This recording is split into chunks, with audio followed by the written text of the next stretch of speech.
72살 김영자는 새벽 5시 반에 일어나 손주들 아침을 차렸습니다. 28년 동안 식당 주방과 청소 일을 병행하며 모은 돈으로 산 집이었어요. 그런데 영자가 사는 방은 북향 작은 방이었죠. 햇빛도 안 들어오는 곳이었습니다. 며느리는 정중하지만 차갑게 말했어요. 어머니, 규칙은 좀 지켜주세요. 영자는 가족을 위해 참았습니다. 하지만 허리 수술이 필요한 상황에서 아들이 먼저 물은 건 이거였어요. 그럼 그동안 집은 어떻게 하죠? 그리고 영자는 듣고 말았습니다. 거실에서 나누는 아들 내외의 대화를요. 어머니 계시면 솔직히 불편해. 가족여행엔 영자만 빠졌죠. 이번엔 우리끼리 가족여행이야. 영자는 그때 깨달았습니다. 자신은 가족이 아니라 관리 대상이었다는 걸요. 그래서 영자는 조용히 결심했습니다. 아들 가족이 여행 간 사이 집을 팔아버렸어요. 28년을 모은 돈으로 산 집이니까 영자 마음대로 할 수 있었죠. 억울한 사람이 결국 이기는 이야기 매일 들려드립니다. 구독과 알림 설정 부탁드려요. 그럼 영자의 이야기 지금부터 시작합니다. 72살 김영자의 하루는 새벽 5시 반에 시작됩니다. 알람 소리가 울리기 전에 눈이 떠져요. 28년 동안 식당 주방 일을 하며 몸에 밴 습관이었죠. 남편을 잃은 뒤 영자는 혼자서 아들 민호를 키웠어요. 새벽엔 식당 주방에서 일했고 낮엔 청소 일을 병행했습니다. 주말도 없이 일했어요. 아들 대학 보내고 결혼 자금 보태주고 그렇게 모은 돈으로 경기도 외곽에 오래된 아파트를 샀습니다. 영자는 조용히 일어나 화장실에 갔어요. 세수를 하고 거실로 나왔죠. 아파트는 조용했습니다. 아들 민호와 며느리 지연 그리고 손주 둘이 아직 자고 있었어요. 영자는 부엌으로 가서 밥을 지었습니다. 손주들이 좋아하는 반찬을 꺼내놓고 국을 끓였어요. 김치찌개였죠. 아침 6시 반이 되자 손주들이 일어났습니다. 영자는 밥상을 차렸어요. 할머니, 저 이거 싫어요. 큰 손주가 투덜거렸습니다. 영자는 웃으며 말했어요. 그래, 그럼 뭐 먹을래? 다시 냉장고를 열어 계란을 꺼냈죠. 계란말이를 만들어 주었습니다. 손주들이 밥을 먹는 동안 영자는 설거지를 했어요. 그리고 손주들 가방을 챙겼습니다. 준비물이 빠진 게 없는지 확인했죠. 아침 7시 반, 며느리 지연이 일어났습니다. 어머니, 아침 됐어요? 영자는 고개를 끄덕였어요. 응, 다 됐어. 드세요. 지연은 밥상 앞에 앉았죠. 그리고 한 숟가락 먹더니 말했습니다. 어머니, 국이 좀 짜요. 영자는 미안하다고 했어요. 아, 미안해. 다음엔 덜 짜게 할게. 지연은 밥을 먹고 일어났습니다. 그리고 아이들을 데리고 나갔어요. 학교 가는 시간이었죠. 영자는 다시 설거지를 했습니다. 그리고 빨래를 꺼냈어요. 빨래는 따로 해야 했습니다. 지연이 그렇게 하라고 했거든요. 어머니, 아이들 옷이랑 섞이면 곤란해요. 영자는 자기 빨래만 따로 모았어요. 손주들 옷은 며느리가 직접 세탁기에 돌렸죠. 영자는 걸레질을 시작했습니다. 거실 바닥을 닦고 방마다 청소기를 돌렸어요. 허리가 아팠지만 참았습니다. 이 정도는 괜찮다고 생각했죠. 식당에서 일할 때보다 훨씬 나았어요. 그때는 하루 12시간씩 서 있었으니까요. 청소를 마치고 나니 아침 10시였습니다. 영자는 소파에 앉아 잠깐 쉬었어요. 텔레비전을 켰죠. 아침 드라마가 나왔습니다. 영자는 드라마를 보다가 눈을 감았어요. 잠깐 졸았죠. 그러다 깜짝 놀라 일어났습니다. 시계를 보니 11시였어요. 아, 점심 준비해야지. 영자는 다시 부엌으로 갔습니다. 냉장고를 열어 재료를 꺼냈어요. 오늘 점심은 된장찌개로 하기로 했죠. 손주들이 좋아하는 메뉴였습니다. 영자는 두부를 썰고 감자를 깎았어요. 그리고 냄비에 국물을 끓였습니다. 정오가 되자 지연이 돌아왔습니다. 아이들과 함께였어요. 어머니, 점심 됐어요? 영자는 고개를 끄덕였죠. 응, 다 됐어. 앉으세요. 밥상을 차렸습니다. 지연은 한 숟가락 먹고 말했어요. 어머니, 된장이 좀 싱거운데요? 영자는 또 미안하다고 했습니다. 아, 그래. 미안해. 다음엔 더 넣을게. 점심을 먹고 나서 영자는 또 설거지를 했습니다. 그리고 손주들 간식을 준비했어요. 과일을 깎아 접시에 담았죠. 손주들은 과일을 먹으며 숙제를 했습니다. 영자는 옆에서 지켜봤어요. 할머니, 이거 어떻게 해요? 손주가 물었죠. 영자는 잘 모르겠다고 했습니다. 할머니는 잘 모르겠는데 엄마한테 물어봐. 오후 시간은 빨리 갔습니다. 영자는 저녁 준비를 시작했어요. 오늘 저녁은 불고기로 했죠. 고기를 재우고 야채를 썰었습니다. 그리고 밥을 지었어요.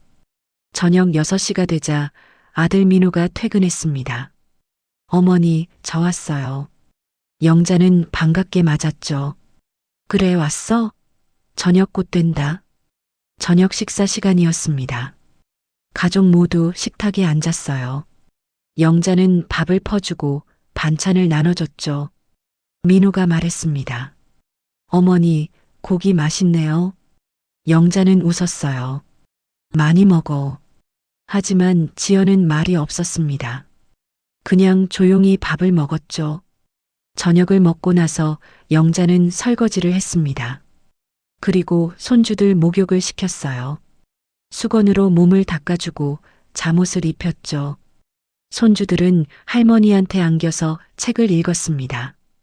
영자는 책을 읽어줬어요. 손주들이 잠들 때까지요.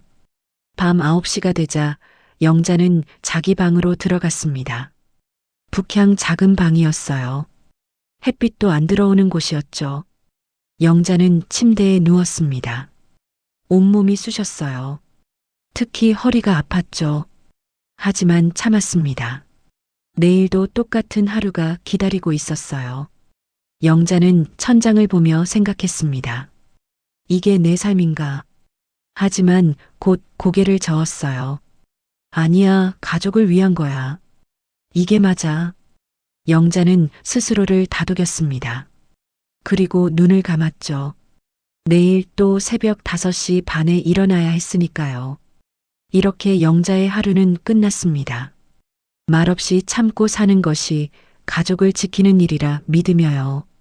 하지만 영자는 아직 몰랐어요. 이 조용한 헌신이 곧 무너질 거라는 걸요. 영자가 이 집에서 산 지 1년이 넘었습니다. 처음엔 괜찮았어요.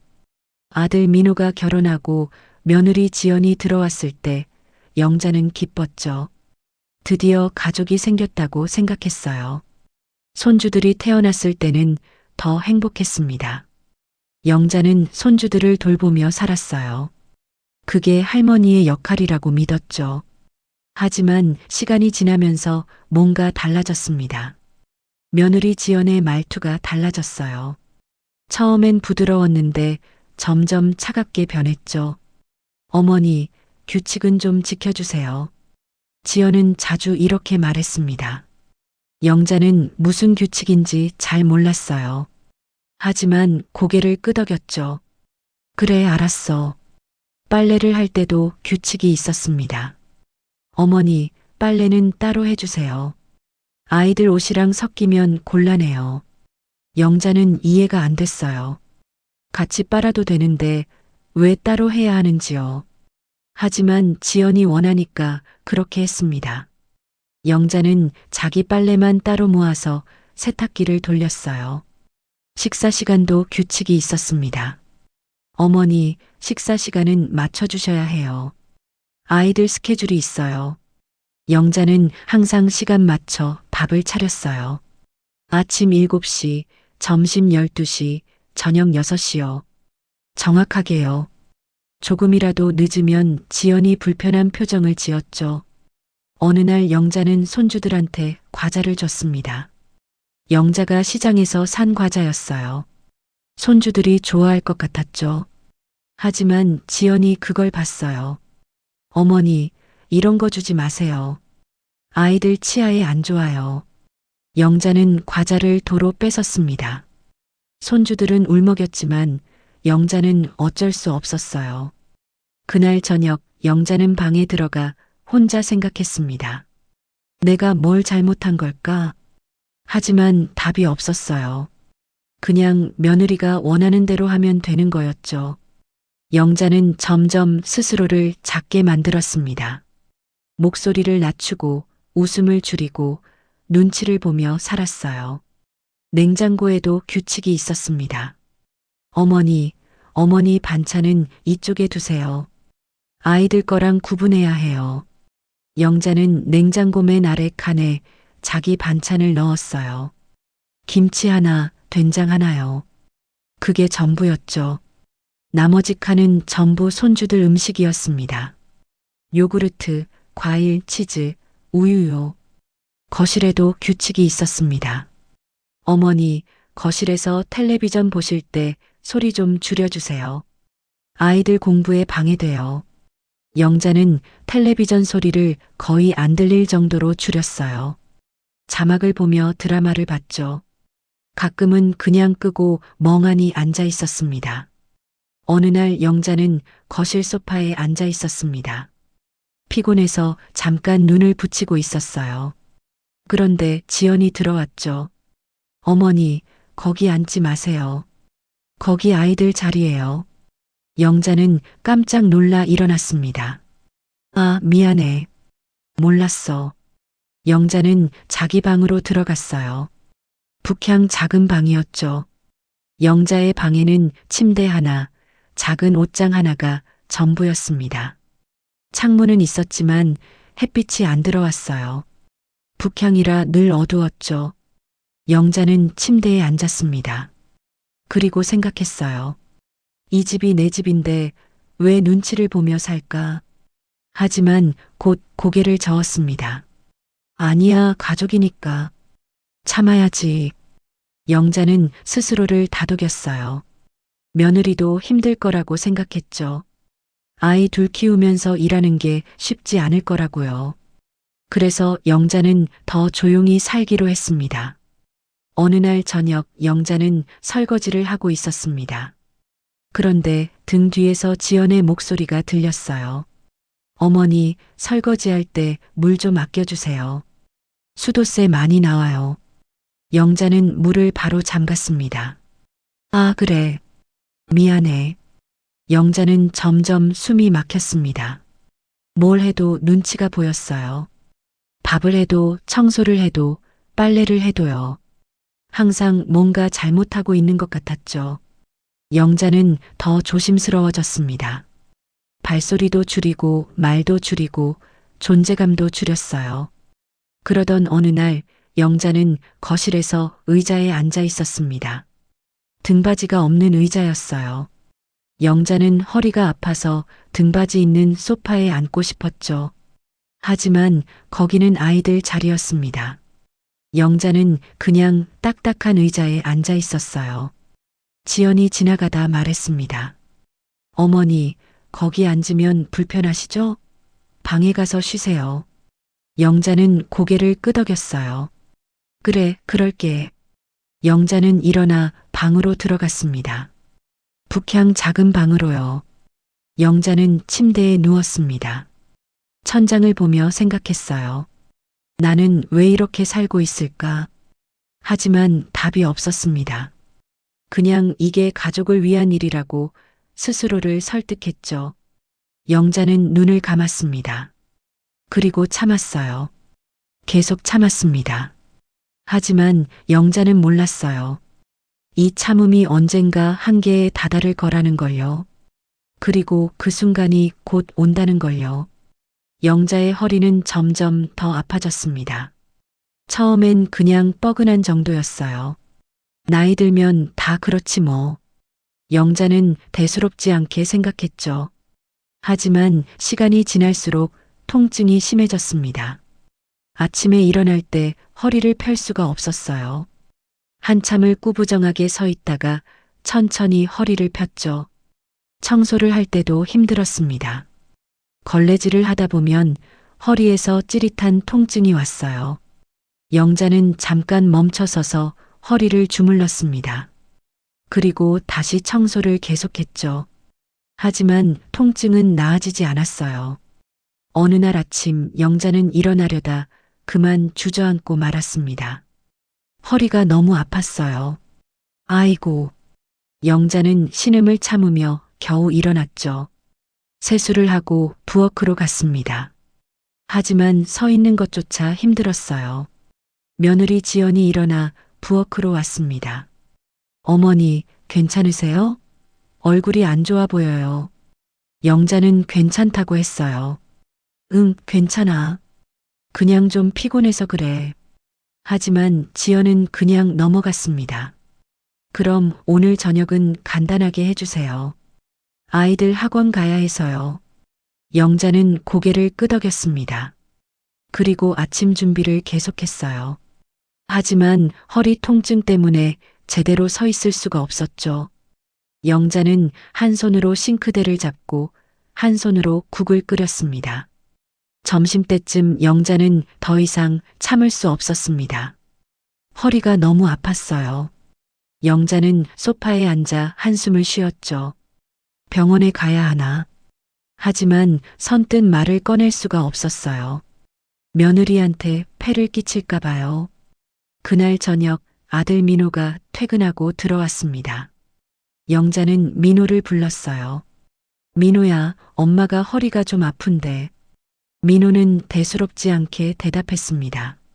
아, 그래요? 파스 붙이면 괜찮아질 거예요. 약국에서 사다 드릴게요. 영자는 더 이상 말하지 못했습니다. 그냥 고개를 끄덕였어요. 그래, 고마워. 하지만 파스로는 나아지지 않았죠. 영자는 며칠 더 참았습니다. 하지만 통증은 점점 심해졌어요. 결국 영자는 혼자 병원에 갔습니다. 동네 정형외과였어요. 의사 선생님은 엑스레이를 찍어보더니 심각한 표정을 지었습니다. 어르신, 허리 디스크가 많이 나빠졌네요. 수술이 필요합니다. 영자는 깜짝 놀랐어요. 수술이요? 네, 지금 상태로는 더 악화될 수 있어요. 최소 석 달은 쉬셔야 해요. 의사 선생님이 말했습니다. 영자는 멍했어요. 석 달이요. 석 달 동안 집안일을 못하면 어떡하죠? 영자는 집에 돌아와 아들한테 말했습니다. 민호야, 병원에 갔다 왔는데 수술이 필요하대. 민호는 놀란 표정을 지었어요. 수술이요? 언제요? 영자가 대답했습니다. 빨리 해야 한대. 석 달 정도 쉬어야 한다는데. 그때 민호가 먼저 물었습니다. 그럼 그동안 집은 어떻게 하죠? 영자는 그 말에 가슴이 철렁했어요. 집이요. 엄마 건강이 아니라 집안일이 걱정이었던 거죠. 영자는 아무 말도 못했습니다. 그냥 고개를 숙였어요. 며느리 지연도 걱정스러운 표정을 지었습니다. 어머니, 수술은 꼭 해야 해요? 좀 쉬면 나아지지 않을까요? 영자는 고개를 저었어요. 의사 선생님이 꼭 해야 한대. 지연은 한숨을 쉬었습니다. 그럼 석 달 동안 아이들은 어떡하죠? 어머니가 안 계시면. 영자는 그 순간 깨달았습니다. 자신의 건강보다 집안일이 더 중요한 거였어요. 영자는 미안하다고 말했습니다. 미안해. 내가 좀 참을게. 민호가 말했죠. 아니에요, 어머니. 수술은 하셔야죠. 그냥 우리가 좀 준비를 해야 할 것 같아서요. 수술 날짜가 잡혔습니다. 2주 뒤였어요. 영자는 수술 전까지 집안일을 계속했습니다. 허리가 아팠지만 참았어요. 수술하고 나면 3달 동안 쉬어야 하니까 지금이라도 해놔야 한다고 생각했죠. 수술 당일 민호가 영자를 병원에 데려다 줬습니다. 수술실 앞에서 민호가 말했어요. 어머니, 수술 잘 받고 오세요. 전 회사 가봐야 해서요. 영자는 고개를 끄덕였습니다. 그래, 가봐. 괜찮아. 수술은 4시간이 걸렸습니다. 영자는 마취에서 깨어났을 때 온몸이 아팠어요. 간호사가 옆에 있었죠. 어르신, 수술 잘 끝났어요. 좀 쉬세요. 영자는 고개를 끄덕였습니다. 그리고 천장을 봤어요. 혼자였습니다. 아들도 며느리도 손주들도 없었어요. 병실로 옮겨진 뒤에도 영자는 혼자였습니다. 저녁 때쯤 민호가 잠깐 들렀어요. 어머니, 괜찮으세요? 영자는 괜찮다고 했습니다. 응, 괜찮아. 민호는 10분도 안 있다가 나갔어요. 집에 가봐야 해서요. 아이들 저녁 챙겨야 하거든요. 영자는 또 혼자가 됐습니다. 밤새 잠을 잘 수 없었어요. 통증도 통증이지만 마음이 더 아팠죠. 수술하고 나서 회복하는 동안에도 영자는 혼자였습니다. 민호는 하루에 1번 들렀다가 금방 나갔어요. 며느리는 아예 오지 않았죠. 영자는 병원 침대에 누워 생각했습니다. 나는 왜 이렇게 외로울까? 수술은 잘 됐어요. 몸은 나아질 거였죠. 하지만 마음은 점점 무너졌습니다. 영자는 그때 깨달았어요.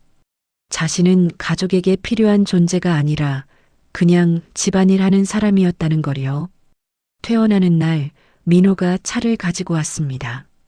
영자는 휠체어를 타고 나갔어요. 집에 도착했을 때 며느리는 현관에 서 있었습니다. 어머니, 오셨어요. 방에 가서 쉬세요. 영자는 방으로 들어갔죠. 북향 작은 방으로요. 영자는 침대에 누웠습니다. 그리고 천장을 봤어요. 몸보다 먼저 마음이 무너졌습니다. 영자는 눈을 감았어요. 그리고 참았습니다. 계속 참았죠. 하지만 이 참음이 언제까지 갈지 영자는 알 수 없었습니다. 영자는 수술 후 3달째 회복 중이었습니다. 허리는 많이 나아졌어요. 이제 걸을 수 있었죠. 하지만 무거운 건 들 수 없었고 오래 서 있을 수도 없었습니다. 의사 선생님은 천천히 하라고 했어요. 무리하시면 안 됩니다. 하지만 영자는 조금씩 집안일을 시작했습니다. 가만히 있을 수가 없었어요. 며느리 지연이 힘들어하는 게 보였거든요.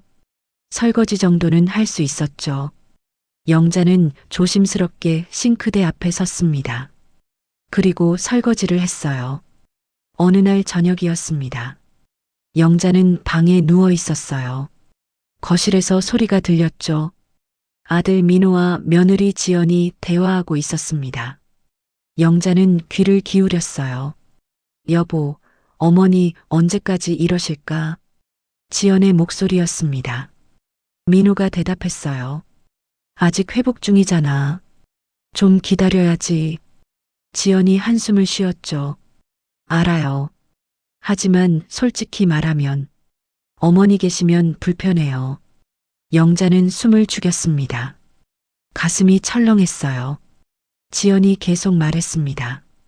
아이들도 할머니 눈치 보고 저도 집에서 편하게 못 있겠어요. 어머니가 항상 거실에 계시잖아요. 민호가 말했습니다. 그래도 우리 엄마잖아. 어쩌겠어. 지연이 대답했어요. 알아요. 하지만 나중에 대비는 해둬야 하지 않을까요? 요양원이든 뭐든. 요양원이요. 영자는 눈을 크게 떴습니다. 자식들이 자기를 요양원에 보내려고 한다는 거였죠. 민호가 말했어요. 그건 좀 그렇지 않아? 우리 엄마인데. 지연이 짜증 섞인 목소리로 말했습니다. 그럼 여보는 계속 이렇게 살 거예요? 저도 힘들어요. 영자는 더 이상 듣고 싶지 않았습니다. 귀를 막고 싶었어요. 하지만 소리는 계속 들렸죠. 민호가 한숨을 쉬었습니다. 알았어. 나중에 생각해보자. 지금은 좀 쉬게 해줘. 영자는 침대에서 일어나 앉았습니다. 손이 떨렸어요. 가슴이 답답했죠. 내가 짐이구나. 영자는 생각했습니다. 28년 동안 혼자 아들을 키웠어요. 새벽부터 밤까지 일했고 모은 돈으로 이 집을 샀죠. 그런데 지금 영자는 짐이 됐습니다. 며칠 뒤였습니다. 아들 민호가 저녁에 들어와 말했어요. 어머니, 다음 달에 우리 가족여행 가려고 해요. 영자는 반가웠습니다. 그래, 좋겠다. 어디 가는데? 민호가 대답했죠. 동남아 패키지 여행이요. 일주일 정도요. 영자는 물었습니다. 나도 같이 가? 민호는 잠깐 망설이더니 말했어요. 이번엔 우리끼리 가족여행이야. 어머니는 좀 쉬세요. 허리도 아직 안 좋으시잖아요. 영자는 할 말을 잃었습니다. 가족여행인데 자신은 가족이 아닌 거였어요. 아, 그래. 그럼 너희끼리 다녀와. 영자는 겨우 말했습니다. 민호는 미안하다는 말도 없이 자기 방으로 들어갔어요. 영자는 그 자리에 서 있었죠. 가슴이 텅 빈 것 같았습니다. 여행 날짜가 다가왔습니다. 아들 가족은 신나게 준비했어요. 짐을 싸고 옷을 챙기고 여권을 확인했죠. 영자는 옆에서 지켜봤습니다. 손주들이 말했어요. 할머니, 우리 비행기 타요. 영자는 웃으며 대답했습니다. 그래, 재밌게 다녀와. 하지만 속으로는 너무 외로웠습니다. 영자는 손주들한테 용돈을 줬어요. 10,000원짜리 2장이었죠. 할머니가 주는 거야. 가서 맛있는 거 사 먹어. 손주들은 좋아하며 받았습니다. 여행 가는 날 아침, 영자는 일찍 일어나 아침을 차렸습니다. 공항 가기 전에 먹으라고요. 가족 모두 밥을 먹었어요. 그리고 짐을 들고 현관으로 나갔죠. 며느리 지연이 말했습니다. 어머니, 집 잘 지키고 계세요. 일주일 뒤에 올게요. 그래, 조심해서 다녀와. 영자는 손을 흔들었습니다. 문이 닫혔어요. 영자는 혼자가 됐습니다. 조용했죠? 너무 조용했습니다. 영자는 거실에 앉았습니다. 텅 빈 집이었어요. 창문 밖을 봤죠. 하늘이 맑았습니다. 영자는 한숨을 쉬었어요. 그리고 생각했습니다. 나는 가족이 아니구나. 28년 동안 혼자 아들을 키웠어요. 남편 없이 식당 주방에서 일하고 청소 일을 병행했죠. 주말도 없이 일했습니다. 아들 대학 보내고 결혼 자금 보태주고 이 집까지 사줬어요. 그런데 지금 영자는 가족여행에서 빠졌습니다. 영자는 냉장고를 열었습니다.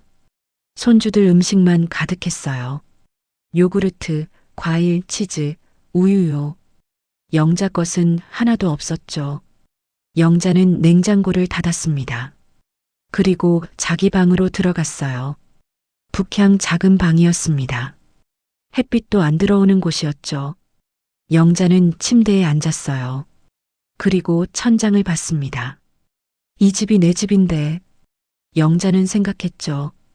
28년을 모은 돈으로 산 집이에요. 전부 영자 돈이었습니다. 그런데 영자는 제일 작은 방에서 살고 있었어요. 북향 방이었죠. 햇빛도 안 들어오는 곳이었습니다. 거실 소파도 못 앉았어요. 아이들 자리라고요. 냉장고에도 영자 음식은 없었죠. 영자는 눈을 감았습니다. 그리고 결심했어요. 이제 그만해야겠다. 더 이상 참을 수 없었습니다. 영자는 일어나 서랍을 열었어요. 통장이 있었죠. 집 계약서도 있었습니다. 영자는 그걸 꺼내봤어요. 집 주인은 영자였습니다. 28년을 모은 돈으로 산 집이었죠. 영자는 통장을 보며 생각했습니다. 내가 나가야 끝나겠구나. 아들 가족이 돌아오기 전에 결정을 내려야 했어요. 영자는 핸드폰을 꺼냈습니다. 그리고 연락처를 찾았죠. 식당에서 함께 일했던 동료 선자였어요. 영자는 전화를 걸었습니다. 여보세요, 선자야? 나 영자야. 선자가 반갑게 대답했어요.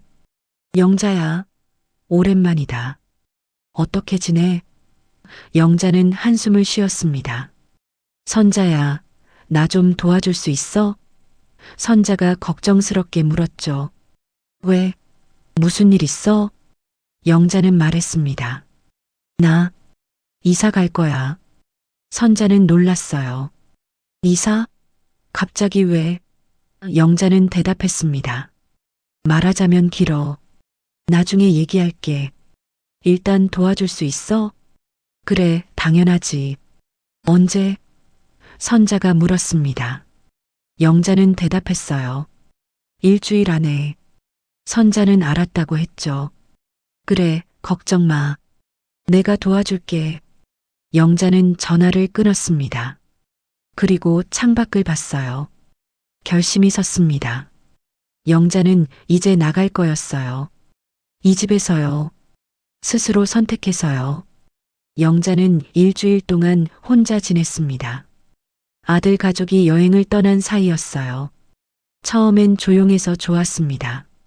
눈치 볼 사람도 없었고 규칙도 없었죠. 영자는 거실 소파에 앉아 텔레비전을 봤어요. 소리를 크게 틀었습니다. 아무도 뭐라 할 사람이 없었죠. 하지만 시간이 지날수록 외로웠습니다. 텅 빈 집이었어요. 밥을 해도 혼자 먹었고 청소를 해도 혼자였죠. 영자는 냉장고를 열었습니다. 손주들 음식만 가득했어요. 영자는 요구르트 하나를 꺼냈습니다. 그리고 마셨죠. 달콤했어요. 영자는 거실을 둘러봤습니다. 이 집이 자기 집이라는 게 믿기지 않았어요. 28년 동안 모은 돈으로 산 집인데 영자는 제일 작은 방에서 살고 있었죠. 북향 방이었습니다. 햇빛도 안 들어오는 곳이었어요. 영자는 안방 문을 열었습니다. 아들 내외가 쓰는 방이었죠. 넓었어요. 창문도 크고 햇빛도 잘 들었습니다. 침대도 컸고 옷장도 넓었어요. 영자는 그 방을 보며 생각했습니다. 이 집 주인이 나인데. 영자는 방문을 닫았습니다. 그리고 자기 방으로 들어갔어요. 북향 작은 방으로요. 침대 하나, 작은 옷장 하나가 전부였죠. 창문은 있었지만 늘 어두웠습니다. 영자는 침대에 앉아 생각했어요. 왜 나는 이렇게 살고 있을까? 28년 동안 새벽부터 밤까지 일했어요. 식당 주방에서 설거지하고 낮엔 청소 일을 했죠. 손이 트고 허리가 아파도 참았습니다. 아들 하나 제대로 키우려고요. 대학도 보냈어요. 등록금이 비쌌죠. 하지만 영자는 악착같이 돈을 모았습니다. 아들이 공부할 수 있게요. 졸업하고 취직했을 때 영자는 정말 기뻤어요. 이제 좀 살겠구나 싶었죠. 아들이 결혼한다고 했을 때도 영자는 도와줬습니다. 결혼 자금을 보탰어요. 적지 않은 돈이었죠. 그리고 아들 내외가 신혼집을 구한다고 했을 때 영자는 결심했습니다. 자기가 모은 돈으로 집을 사기로요. 같이 살자. 엄마 혼자 있으면 외롭잖아. 아들이 말했어요. 영자는 좋았습니다. 가족이 함께 사는 게 당연하다고 생각했죠. 그래서 28년 동안 모은 돈을 전부 털었습니다. 경기도 외곽에 오래된 아파트를 샀어요. 처음엔 좋았습니다. 손주들이 태어났을 때 영자는 정말 행복했어요. 손주들을 돌보며 사는 게 할머니의 역할이라고 믿었죠. 하지만 시간이 지나면서 뭔가 달라졌습니다. 며느리의 규칙이 생겼어요. 빨래는 따로, 식사 시간은 정확히, 거실 소파는 아이들 자리요. 영자는 점점 작아졌습니다. 눈치 보며 살게 됐죠. 그리고 이제는 가족여행에서도 빠졌어요. 영자는 서랍을 열었습니다. 통장이 있었어요. 집 계약서도 있었죠. 영자는 그걸 꺼내 다시 봤습니다. 집 주인은 김영자였어요. 28년을 모은 돈으로 산 집이었습니다. 내 집인데. 영자는 중얼거렸어요. 내 돈으로 산 집인데 왜 제일 작은 방에서 살고 있을까요? 왜 눈치를 보며 살아야 할까요? 왜 가족여행에서 빠져야 할까요? 영자는 결심했습니다. 나가야겠다. 이 집에서요. 아들 가족이 돌아오기 전에요. 영자는 핸드폰을 꺼냈습니다. 그리고 부동산에 전화를 걸었어요. 여보세요, 부동산이요? 영자가 말했습니다. 부동산 사장이 대답했어요. 네, 무슨 일이세요? 영자는 천천히 말했습니다. 집을 팔려고 하는데요. 금매로요. 부동산 사장이 물었어요. 어느 아파트세요? 영자는 주소를 말했습니다. 사장이 말했죠. 아, 거기요. 알겠습니다. 언제 한번 볼 수 있을까요? 영자는 대답했어요. 지금 당장이요. 아들 가족이 여행 갔거든요. 일주일 안에 팔고 싶어요. 사장은 놀란 것 같았어요. 일주일이요? 그럼 금매로 내놓으셔야 할 텐데요. 가격이 좀 내려갈 수 있어요. 영자는 괜찮다고 했습니다. 상관없어요. 빨리 팔고 싶어요. 알겠습니다. 그럼 내일 한번 가보겠습니다. 사장이 말했죠. 영자는 고맙다고 했어요. 그리고 전화를 끊었습니다. 영자는 핸드폰을 내려놓고 한숨을 쉬었어요. 이제 시작이었습니다. 다음 날 부동산 사장이 왔습니다. 집을 둘러보더니 말했어요. 집 상태가 괜찮네요. 금매로 내놓으면 빨리 나갈 것 같습니다.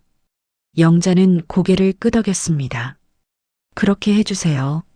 사흘 만에 집이 팔렸습니다. 영자는 놀랐어요. 이렇게 빨리 팔릴 줄은 몰랐죠. 부동산 사장이 전화했습니다. 어르신, 집 계약됐어요. 잔금은 보름 뒤에 받으시면 됩니다. 영자는 알았다고 했어요. 영자는 동료 선자한테 전화했습니다. 선자야, 나 집 팔았어. 선자가 놀랐어요. 진짜? 벌써? 영자는 웃었습니다. 응, 생각보다 빨리 됐어. 이제 이사 준비해야 해. 어디로 갈 건데? 선자가 물었습니다. 영자는 대답했어요. 강원도 고성이요. 바다 보이는 작은 집 알아봤어. 선자가 말했죠. 그래, 좋다. 내가 도와줄게. 짐 싸는 거. 영자는 고맙다고 했습니다. 그리고 전화를 끊었어요. 영자는 창밖을 봤습니다. 하늘이 맑았어요. 영자는 처음으로 가슴이 뻥 뚫린 기분이었습니다. 이제 나를 위해 살 거야. 영자는 다짐했어요. 아들 가족이 돌아오는 날이 다가왔습니다. 영자는 짐을 쌌어요. 많지 않았습니다. 옷 몇 벌, 사진첩 하나, 통장이요. 그게 전부였죠. 영자는 짐을 보며 생각했습니다. 28년이 이게 전부구나. 하지만 후회는 없었습니다. 영자는 이제 자유로울 거였어요. 누구의 엄마도 아니고 누구의 가사도우미도 아닌 그냥 김영자로 살 거였죠. 영자는 마지막으로 집을 둘러봤습니다. 그리고 문을 닫았어요. 안녕. 영자는 작별을 고했습니다. 이 집에요. 이 삶에요. 그리고 새로운 시작을 향해 걸어갔죠. 아들 가족이 여행에서 돌아오기 하루 전이었습니다. 영자는 이사 준비를 거의 끝냈어요. 선자가 도와줬죠. 영자야, 정말 괜찮은 거야? 선자가 걱정스럽게 물었습니다. 영자는 웃으며 대답했어요. 괜찮아. 이제 나한테 괜찮은 일만 할 거야. 영자가 고성에서 구한 집은 작았습니다. 방 하나, 거실 하나, 작은 부엌이 전부였어요. 하지만 바다가 보였죠. 창문을 열면 파도 소리가 들렸습니다. 영자는 사진을 보며 만족했어요. 여기면 충분해. 선자가 말했습니다. 바다 보이는 곳이면 좋겠다. 영자야, 넌 평생 고생만 했잖아. 이제 좀 쉬어. 영자는 고개를 끄덕였어요. 응, 이제 쉴 거야. 아무 눈치도 안 보고. 영자는 짐을 실었습니다. 많지 않았어요. 트럭 한 대면 충분했죠. 선자가 운전을 도와줬습니다. 내일 아들 가족 돌아오면 어떡할 거야? 선자가 물었어요. 영자는 대답했습니다. 그때 가서 얘기할 거야. 집 팔았다고. 충격받겠는데? 선자가 말했죠. 영자는 웃었습니다. 그래도 어쩔 수 없어. 내 집이니까 내 마음대로 할 수 있지. 선자는 고개를 끄덕였어요. 그래, 맞아. 내가 산 집이니까. 다음 날 아침 영자는 짐을 다 실었습니다. 집은 텅 비었어요. 영자의 물건은 하나도 남지 않았죠. 영자는 마지막으로 집을 둘러봤습니다. 28년을 모은 돈으로 산 집이었어요. 하지만 이제 남의 집이 될 거였습니다. 영자는 현관문을 잠갔습니다. 그리고 선자의 차에 탔어요. 가자. 영자가 말했죠. 선자는 시동을 걸었습니다. 차가 출발했어요. 영자는 뒤를 돌아보지 않았습니다. 강원도 고성까지는 4시간이 걸렸습니다. 영자는 창밖을 보며 생각했어요. 이제 시작이야. 새로운 삶이요. 누구의 엄마도 아니고 누구의 할머니도 아닌 그냥 김영자로 사는 삶이었죠. 고성에 도착했습니다. 영자의 새 집이었어요. 작은 단층 집이었죠. 마당도 있었습니다. 바다가 정말 보였어요. 영자는 숨을 깊이 들이마셨습니다. 바다 냄새가 났죠. 여기 좋다. 선자가 웃으며 말했습니다. 그래, 여기 정말 좋네. 영자야, 여기서 행복하게 살아. 영자는 고개를 끄덕였어요. 응, 그럴 거야. 짐을 옮기는데 1시간이 걸렸습니다. 많지 않았어요. 금방 끝났죠. 선자는 저녁까지 함께하고 떠났습니다. 영자야, 힘들면 언제든 전화해. 내가 달려올게. 영자는 고맙다고 했어요. 그래, 고마워. 조심히 가. 선자가 떠나고 영자는 혼자가 됐습니다. 하지만 외롭지 않았어요. 오히려 후련했죠. 영자는 창문을 열었습니다. 파도 소리가 들렸어요. 시원했습니다. 영자는 짐을 풀기 시작했습니다. 옷을 옷장에 넣고 이불을 폈어요. 사진첩도 꺼냈죠. 남편과 찍은 사진이 있었습니다. 젊었을 때 사진이었어요. 영자는 사진을 보며 웃었습니다. 여보, 나 이제 자유야. 저녁이 됐습니다. 영자는 간단하게 라면을 끓였어요. 파를 썰어 넣고 계란도 하나 넣었죠. 맛있었습니다. 영자는 창밖을 보며 라면을 먹었어요. 바다가 보였죠. 해가 지고 있었습니다. 영자는 그날 밤 푹 잤습니다. 처음으로 편하게 잔 것 같았어요. 눈치 볼 사람도 없고 규칙도 없었죠. 영자는 아침에 일어나 산책을 나갔습니다. 바닷가였어요. 파도가 밀려왔다 나갔습니다.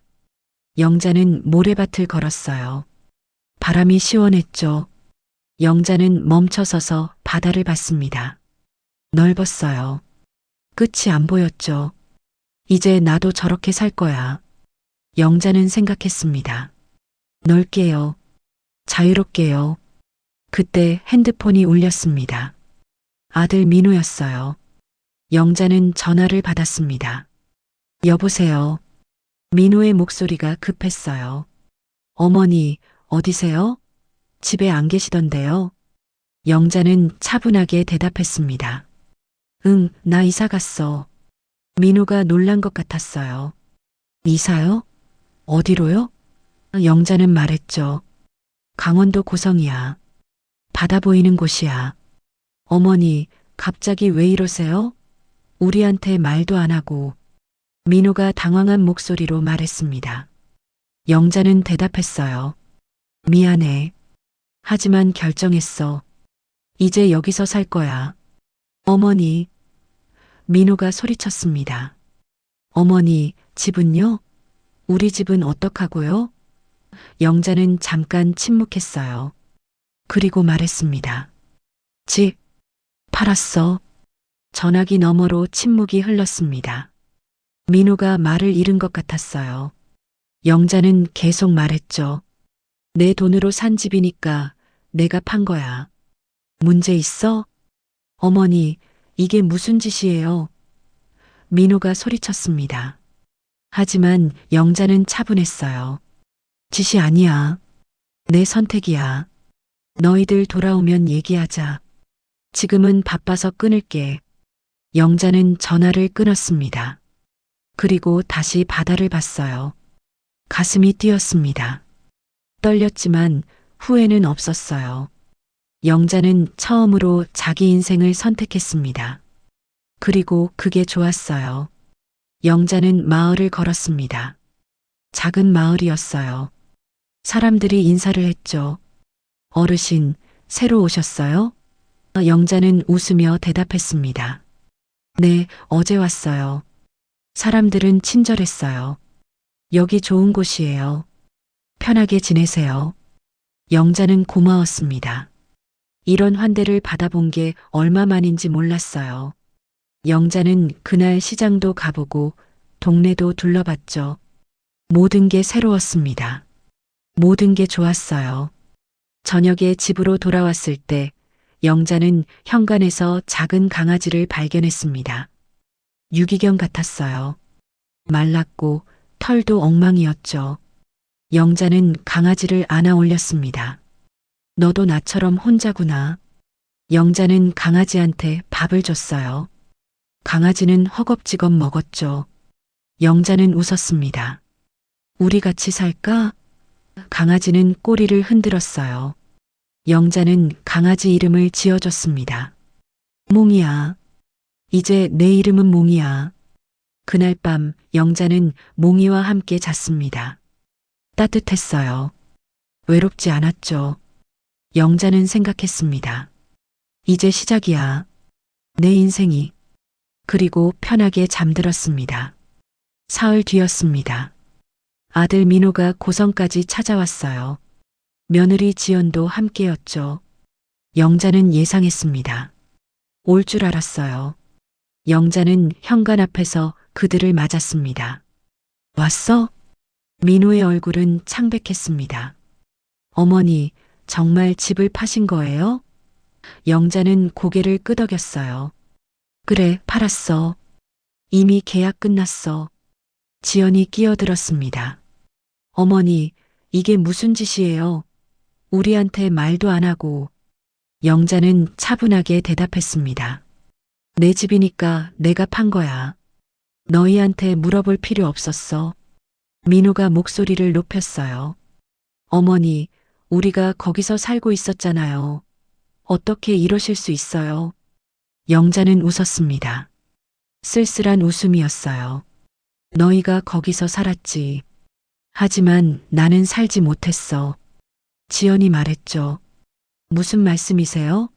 어머니도 같이 사셨잖아요. 살았어? 영자는 되물었습니다. 나는 살지 못했어. 그냥 있었을 뿐이야. 민호가 답답한 표정을 지었어요. 어머니, 대체 무슨 말씀이세요? 영자는 한숨을 쉬었습니다. 그리고 말하기 시작했어요. 민호야, 그 집 누가 샀는지 알아? 민호가 대답했습니다. 어머니가 사셨죠. 영자는 고개를 끄덕였어요. 그래, 내가 샀어. 28년 동안 모은 돈으로. 알아요. 그래서 감사하게 생각하고.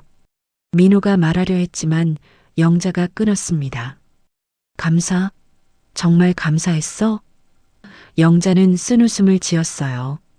나는 그 집에서 북향 작은 방에 살았어. 햇빛도 안 들어오는 곳이었지. 지연이 변명했습니다. 어머니, 그건 어머니 방이 제일 조용해서. 영자가 말을 끊었어요. 조용한 게 아니라 제일 안 좋은 방이었어. 너희는 안방에서 살았잖아. 넓고 햇빛 잘 드는 방에서. 민호는 할 말을 잃었습니다. 영자는 계속 말했어요. 거실 소파도 못 앉았어. 아이들 자리라고 했잖아. 냉장고에도 내 음식은 없었어. 전부 손주들 거였지. 나는 그 집에서 가족이 아니었어. 어머니, 민호가 조용히 불렀습니다. 하지만 영자는 멈추지 않았어요. 너희가 나누는 대화 들었어. 거실에서요. 어머니 계시면 솔직히 불편해. 지연이가 한 말이야. 지연의 얼굴이 굳었습니다. 영자는 계속 말했죠. 나중에 대비는 해둬야 하지 않을까? 요양원이든 뭐든. 민호야, 내가 한 말이야. 민호는 고개를 숙였어요. 그리고 가족여행에서 나만 빠졌잖아. 이번엔 우리끼리 가족여행이야. 나는 가족이 아니었던 거야. 영자의 목소리는 떨렸지만 단호했어요. 지연이 화를 냈습니다. 어머니, 그래도 이건 너무 이기적이에요. 우리한테 집이 필요한데 어떻게 갑자기 파실 수 있어요? 영자는 지연을 똑바로 봤습니다. 이기적? 28년 동안 혼자 일해서 모은 돈으로 집을 샀는데 그 집에서 눈치 보며 살았어. 그게 이기적이야? 민호가 끼어들었습니다. 어머니, 우리가 잘못했어요. 미안해요. 다시 같이 살아요. 제대로 모실게요. 하지만 영자는 고개를 저었어요. 아니야. 다시는 같이 살지 않을 거야. 어머니. 민호가 소리쳤습니다. 영자는 단호하게 말했어요. 나는 이제 나를 위해 살 거야. 가족이 아니라 관리 대상으로 살고 싶지 않아. 나는 김영자야. 누구의 엄마도 아니고 누구의 할머니도 아니야. 지연이 비웃었습니다. 어머니, 혼자 어떻게 사실 건데요? 나이도 있으신데. 영자는 웃었어요. 나 혼자 28년 살았어. 남편 없이요. 식당 주방에서 일하고 청소 일하면서 너희 아들 키웠어. 혼자 사는 거 어렵지 않아. 민호는 계속 설득하려 했습니다. 어머니, 집은 어떡해요? 우리 어디서 살아요? 영자는 차갑게 대답했어요. 너희가 알아서 해. 집 한 돈은 내가 쓸 거야. 내 노후 자금이야. 어머니, 지연이 소리쳤습니다. 그 돈이 어머니 돈만은 아니잖아요. 우리도 함께 살았는데. 영자는 단호하게 말했어요. 함께 살았다고? 너희는 집세도 안 냈잖아.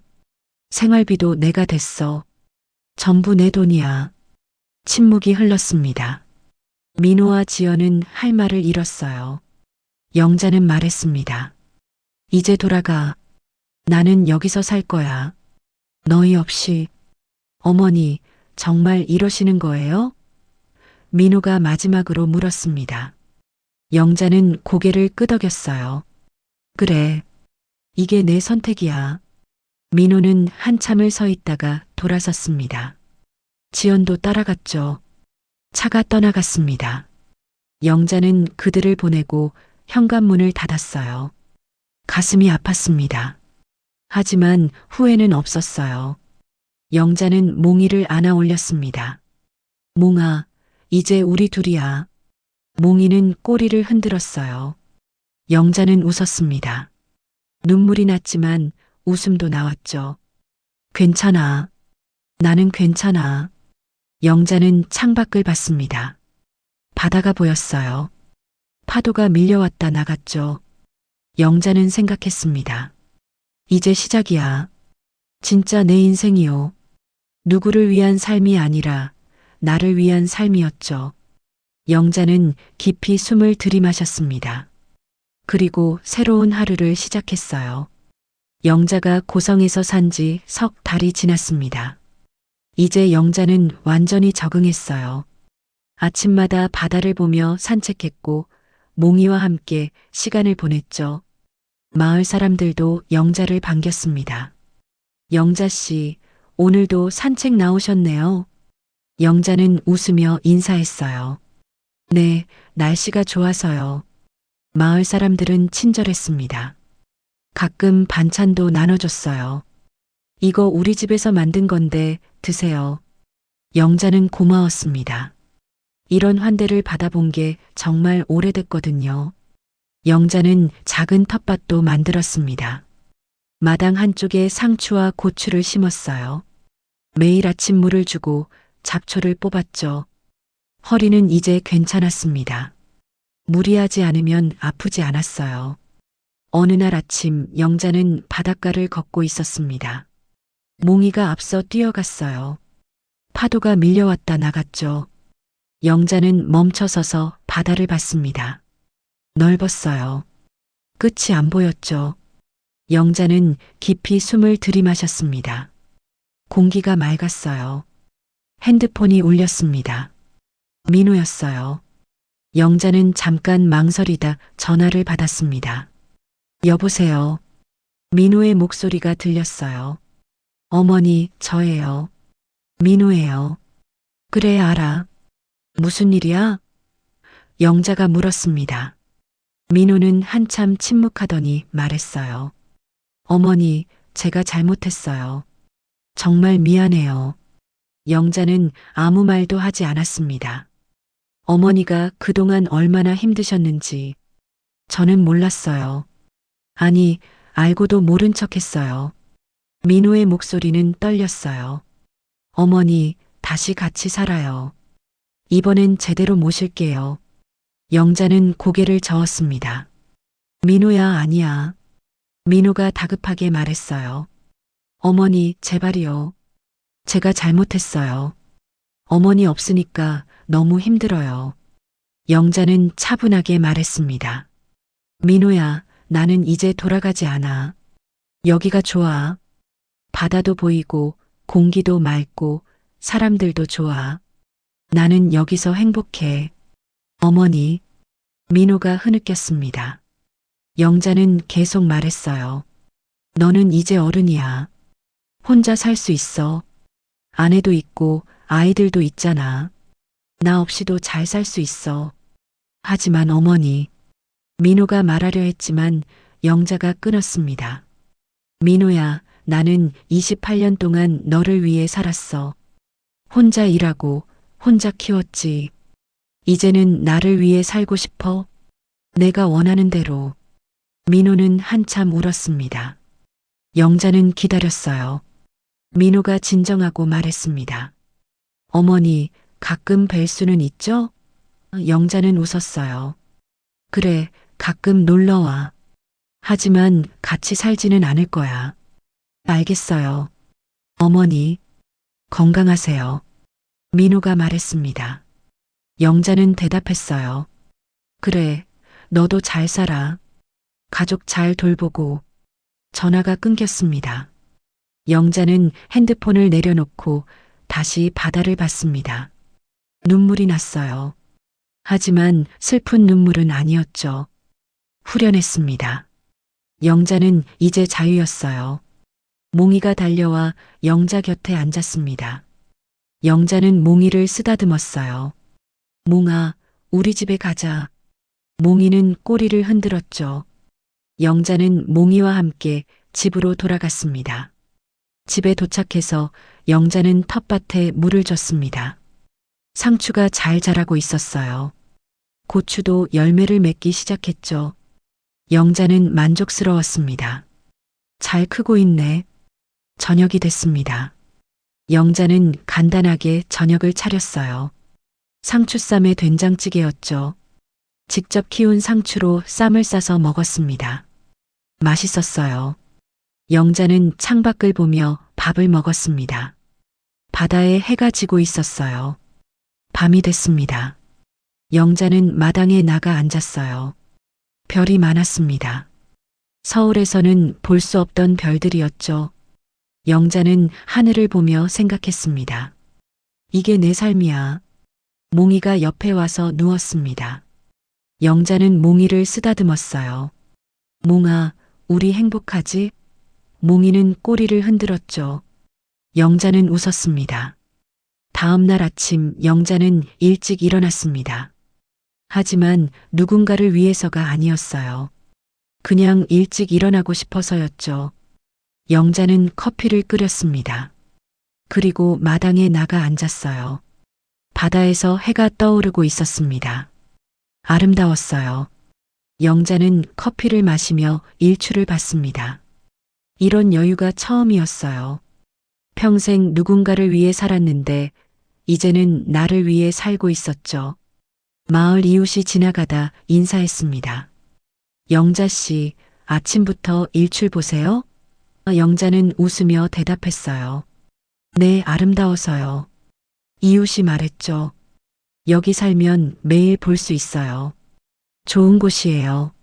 정말 좋아요. 영자는 진심으로 말했습니다. 이웃은 웃으며 지나갔어요. 영자는 다시 일출을 봤습니다. 석 달 전까지만 해도 영자는 북향 작은 방에서 살았어요. 햇빛도 안 들어오는 곳에서 눈치 보며 살았죠. 하지만 지금은 달랐습니다.